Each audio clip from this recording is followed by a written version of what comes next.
Nos encontramos hoy tratando la cuenta de inversión correspondiente al ejercicio 2022. Es un mandato constitucional, según el artículo 144, inciso 5, que tiene atribuciones esta Cámara de poder aprobar, observar o rechazar esta cuenta de inversión. Esta cuenta de inversión, que es una herramienta que nos ayuda a analizar y evaluar la gestión y el patrimonio público a un momento determinado. Es importante destacar que la información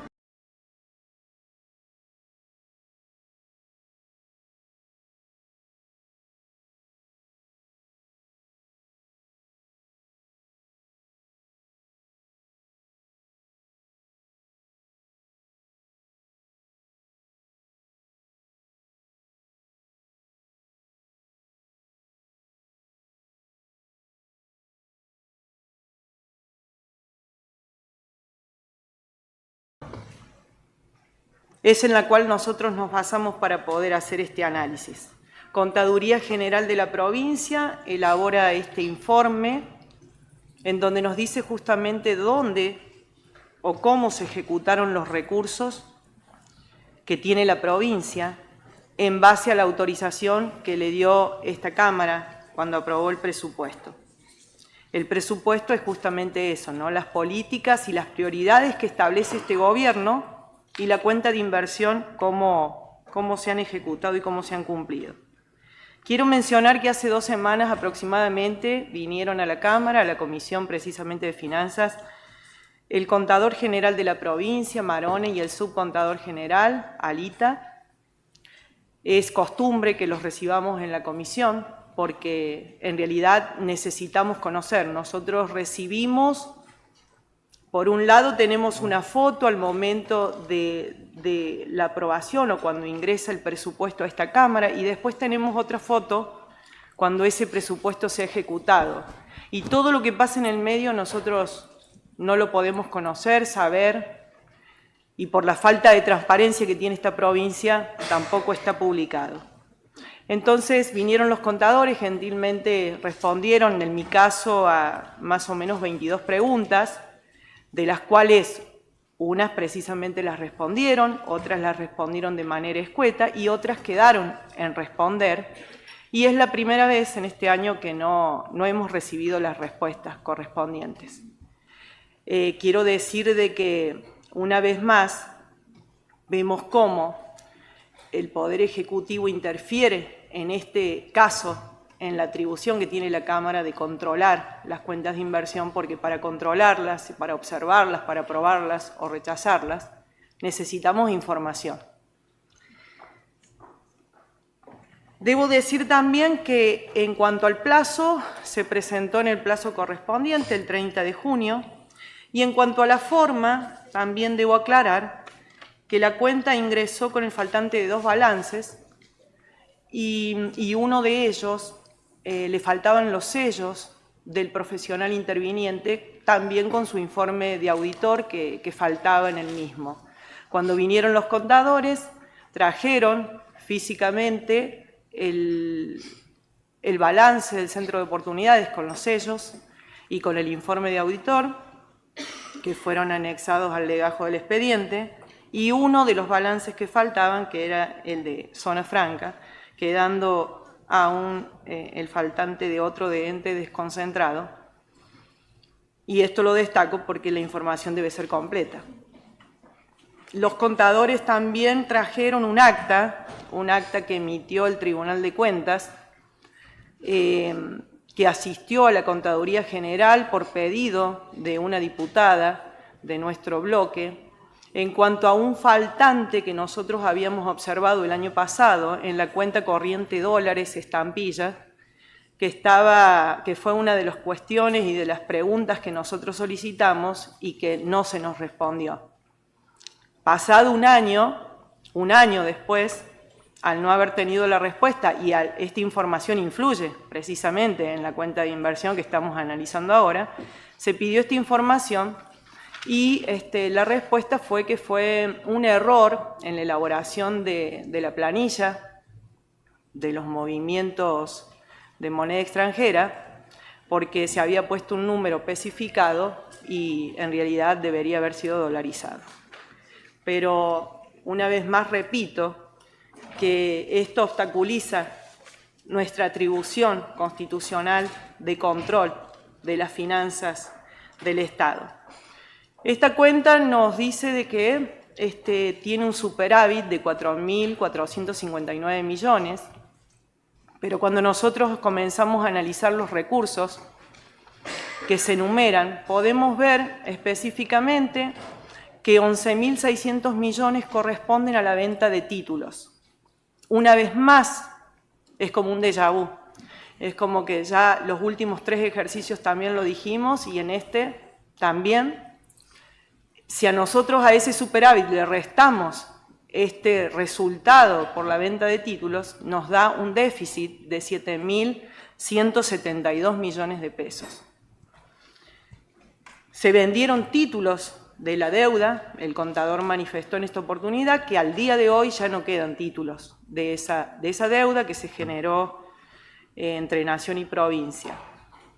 Y también se vendieron fondos comunes de inversión como los Toronto Trash, para financiar precisamente los gastos corrientes. Es decir, un año y otro año estamos viendo que el Estado va aumentando los gastos y que cubre esos gastos con recursos extraordinarios. El inciso C de la Ley Permanente de Presupuesto, la 202, nos dice que los gastos corrientes deberán financiarse exclusivamente con recursos tributarios corrientes. Eso es de buena práctica contable y administrativa. Año tras año no lo vemos y por eso no somos nosotros solamente los que lo advertimos, sino que también organismos nacionales hablan de un déficit fiscal primario que tiene la provincia y nosotros le agregamos que es crónico. Puedo enumerar en el año 2019 un déficit de 5.401 millones, en el 2020 de 4.173 millones, en el 2021 de 9.117 millones y en el 2022 de 7.172 millones. Estos datos nos dicen claramente que los recursos ordinarios, o sea, lo que recaudamos, no nos alcanza para cubrir esos gastos. Esto, prolongado en el tiempo, obviamente compromete las finanzas de la provincia.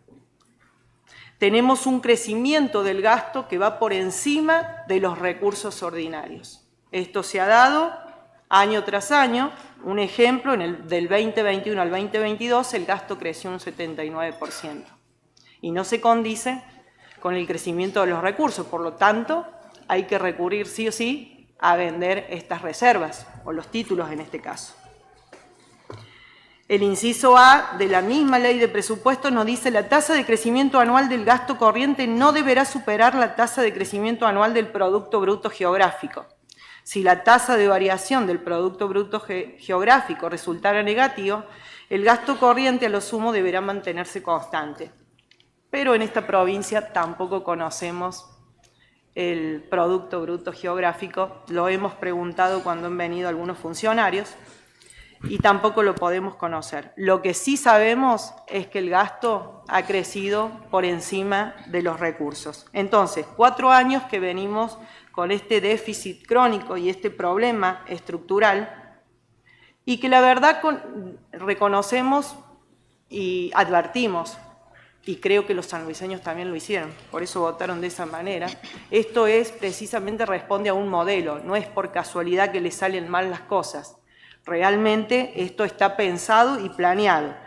Igual que el gobierno kirchnerista, que generó una gran estructura del Estado, un gran gasto público, en detrimento de cada uno de los argentinos, y lo soluciona emitiendo, endeudándose y nosotros soportando la inflación. Hay que priorizar las políticas públicas, porque el Estado es un servidor público y debe garantizar el crecimiento económico de la población y el bienestar de todos los sanluiseños.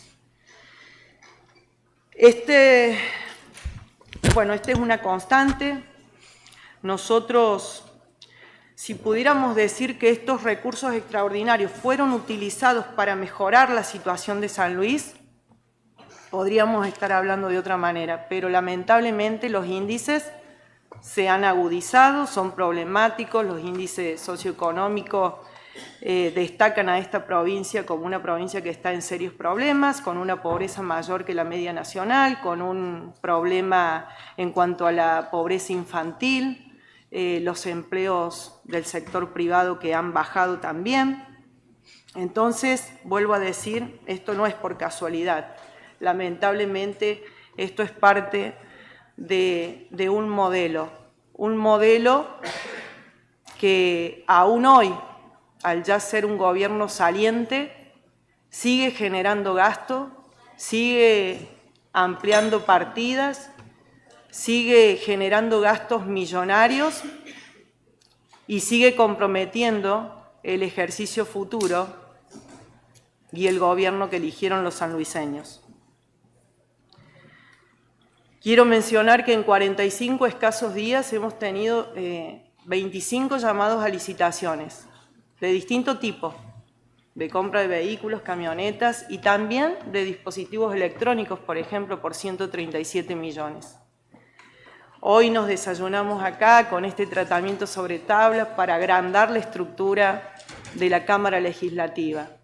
Y como dijo anteriormente el presidente de mi bloque, esto no tiene nada que ver con los empleados de la Cámara, que como todo empleado obviamente tienen que ser reconocidos. Esto tiene que ver con crear un gobierno obviamente paralelo y generar estos cargos que significan millones de pesos en el presupuesto de la provincia en beneficio de intereses personales y en detrimento de los beneficios o del bienestar de los sanluiseños. El gasto corriente ha sido del 60,47% y los gastos de capital del 38,74%. Como dijo la presidenta de la comisión, existe una suspensión del inciso B que nos habla que el gasto corriente no debe superar el 50% del presupuesto total. En este caso no se cumple porque precisamente también es parte de este modelo generar estos gastos que se consumen o se agotan de una sola vez y dejar de realmente ejecutar gastos en donde se le cambie la situación a la gente, ¿no? Tuvimos un presupuesto del 2022 de 121.000 millones y llegamos a una cuenta de inversión con una ejecución de 219.677 millones, o sea, un crecimiento exponencial del presupuesto. ¿Pero qué se solucionó? ¿Qué mejoría vimos en los índices? Nada. La obra pública todos estos años se subejecutaba, es decir, teníamos un crecimiento del presupuesto, pero la obra pública se mantenía según lo presupuestado y en vez de ejecutarse lo presupuestado, se subejecutaba. Este año lo presupuestado fue de 21.000 millones y se ejecutaron 23.000 millones. Si nosotros vemos el presupuesto, la obra pública respondía a un 18% de ese presupuesto. Si vemos lo que se ejecutó, es un 11% del presupuesto. Pero si le restamos el 30% que responde a obras nacionales, estamos hablando de una asignación presupuestaria para obra pública del 7%. Esto obviamente es en detrimento de la calidad de vida de los sanluiseños y obviamente tenemos estos índices alarmantes porque es imposible que se levante una provincia si no se gasta como se debe y los gastos que se hacen no tienen ningún valor para la gente, no responden a las prioridades de las personas. Se construyeron escasas 468 viviendas. En el caso de la partida de barrios populares se subejecutó en un 50%, por lo tanto podemos ver claramente que tampoco hay una intención de mejorar la situación habitacional de muchos sanluiseños que están viviendo de maneras infrahumanas. El Ministerio de Seguridad, por nombrar una partida, se ejecutó la partida que precisamente habla de formación y modernización de las fuerzas de seguridad, que tanto necesitamos y de los cuales somos víctimas permanentemente, ¿no? Hay un delito cada hora denunciado. Y después tenemos los gastos que son excesivos, como la pauta publicitaria, 1.700 millones, que se podrían haber construido, por ejemplo, 270 viviendas más, a valores de lo que han informado en los comentarios de la cuenta. Gastos reservados, 338, 1 millón por día. Los gastos de la pedrera también, casi 1 millón por día. La Secretaría de la Mujer, diputada. 294 millones, perdón. Y después puedo hablar, pero concluyo rápidamente diciendo, después enumero una serie de gastos, pero que la hacienda pública debería generar este bienestar a los sanluiseños. Pero al analizar esta cuenta de inversión podemos ver que en 4 años hemos visto que se ha gastado más de lo que se recauda. Entonces, el modelo exitoso que fue San Luis ya no existe. Una provincia donde los índices estaban por debajo de la media nacional, por ejemplo el de desocupación y el de pobreza en claro descenso. Hoy estamos totalmente en lo contrario. No tenemos, si seguimos con este modelo, que gracias a Dios no vamos a seguir, ya se pone en jaque la independencia económica, la soberanía en las decisiones, porque ya estamos hablando de que tenemos déficit, no tenemos superávit. Recuerde, diputada, que puede usar su tiempo de diputada y después para el cierre, así que le voy a pedir, por favor, si puede cierro diciendo que, bueno, este déficit del cual hablamos no es solamente un déficit fiscal o financiero, sino que también es un déficit de gestión, y que las prioridades para este gobierno son los intereses personales. Lo vimos hoy. Nosotros no nos vamos a prestar a todos estos artilugios para perpetuarse en el poder, por mantener el poder y para que se beneficien unos pocos y para que el pueblo de San Luis siga en la pobreza y en la miseria como nos ha tenido este gobierno. Muchas gracias. Gracias, diputada.